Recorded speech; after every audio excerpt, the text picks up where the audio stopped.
بسم اللہ الرحمن الرحیم الحمدللہ رب العالمین والصلاة والسلام علی سید الانبیاء والمرسلین اما بعد۔ عزیز طلباء کرام، ہم نے گزشتہ سبق کے اندر مرکب مفید کی پہلی قسم جملہ خبریہ کی تفصیل پڑھی کہ اس کی دو قسمیں ہیں، جملہ اسمیہ خبریہ، جملہ فعلیہ خبریہ۔ اب اس سبق کے اندر ہم مرکب مفید کی دوسری قسم جملہ انشائیہ اس کی تفصیل کا آغاز کرتے ہیں۔ تو سب سے پہلے دیکھتے یہ ہیں کہ صاحب نحمیر نے جملہ انشائیہ کی تعریف کیا کی ہے۔ صاحب نحمیر نے فرمایا کہ جملہ انشائیہ وہ جملہ ہے جس کے قائل کو سچا یا جھوٹا نہ کہا جا سکے، جس کے قائل کی طرف سچ یا جھوٹ کی نسبت نہ کی جا سکے، وہ کیا ہوتا ہے؟ جملہ انشائیہ۔ اس جملہ انشائیہ کی آگے پھر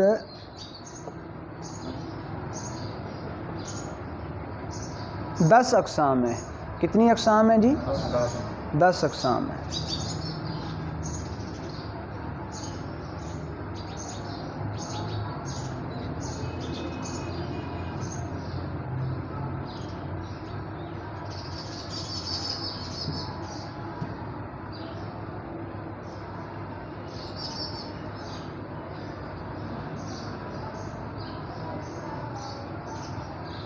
اچھا جی، وہ کون کون سی ہیں جی؟ امر، اچھا، امر کس کو کہتے ہیں؟ جس کے ذریعے متکلم مخاطب کو سامنے والے کو کسی کام کے کرنے کا حکم دیتا ہے۔ جیسے کوئی کہے اضرب، تو مار، تو چونکہ انشاء میں طلب کا معنی ہوتا ہے تو دیکھیں اس میں متکلم جو ہے مخاطب سے فعل طلب کر رہا ہے۔ دوسری قسم ہے نہی، یہ امر کے الٹ ہے۔ اس میں متکلم مخاطب کو کسی کام کے کرنے سے منع کرتا ہے، روک دیتا ہے۔ جیسے وہ کسی سے کہے لا تضرب، تو نہ مار، اس میں بھی طلب پائی گئی، لیکن طلب کس کی ہے؟ عدم فعل کی۔ تیسری قسم ہے جی استفہام۔ استفہام کیا ہوتا ہے؟ استفہام وہ جملہ ہوتا ہے جس جملے کے ذریعے متکلم مخاطب سے کسی بات کو پوچھتا ہے، اس کی وضاحت طلب کرتا ہے۔ جیسے وہ کہے ہل ضرب زید،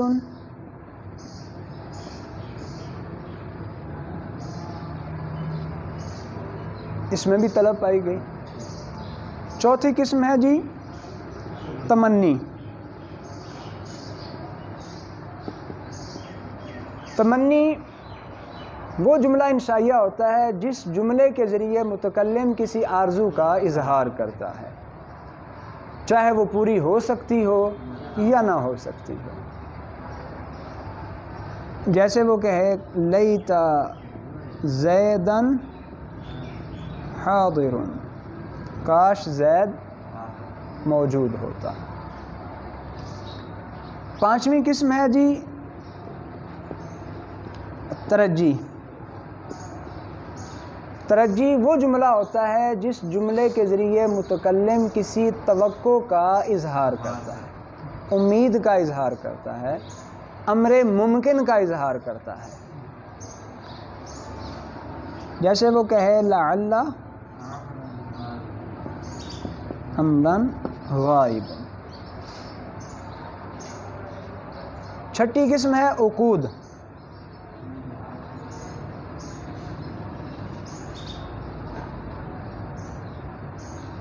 عقود اس سے کیا مراد ہے؟ عقود یہ عقد کی جمع ہے، اور عقد اس کے اندر وہ جملہ بولا جاتا ہے جس جملے کے ذریعے کوئی سودا یا معاملہ طے کیا جاتا ہے۔ کوئی سودا طے کیا جاتا ہے، کوئی معاملہ طے کیا جاتا ہے۔ جیسے آپ دکاندار کے پاس جائیں اور دکاندار آپ سے کہے کہ میں نے یہ چیز آپ کو بیچی، آپ کہیں میں نے یہ چیز خریدی. تو بیتو اور اشتریتو یہ دونوں کس پر دلالت کرتے ہیں؟ عقد پر دلالت کرتے ہیں. اس میں ایک فرق جو ہے وہ ملحوظ رہے، معاملہ کرتے وقت یہ انشاء ہوگا، کرنے کے بعد جب یہی جملہ بولا گیا تو پھر یہ انشاء نہیں ہوگا، پھر یہ خبر ہو جائے گا. 7ویں قسم ہے جی ندا. ندا وہ جملہ انشائیہ ہوتا ہے جس جملے کے ذریعے کسی کی توجہ اپنی طرف مبذول کرانا مقصود ہوتا ہے. جیسے آپ کسی کو بلائیں اور کہیں یا زیدو یا رجلو.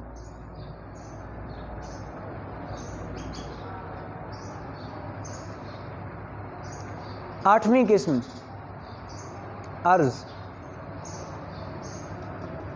عرض میں یہ ہوتا ہے کہ آپ کسی کو کسی کام کے کرنے پر ابھارتے ہیں، ترغیب دلاتے ہیں.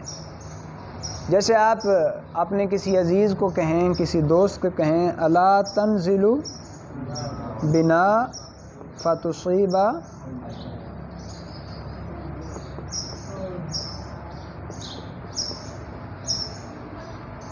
اس میں آپ اسے اپنے پاس ٹھہرنے پر ابھار رہے ہیں کہ آپ اس کی مہمان نوازی کریں گے، اسے آپ سے خیر ملے گی. 9ویں قسم ہے جی قسم.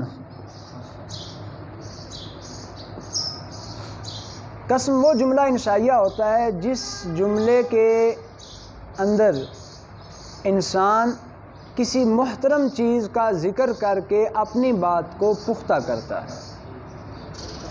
تو محترم چیز کا ذکر کر کے اپنی بات کو پختہ کرنا یہ قسم کہلاتا ہے، جو جملہ انشائیہ کی ایک قسم ہے. جیسے کوئی کہے واللہ لأصومن غدن،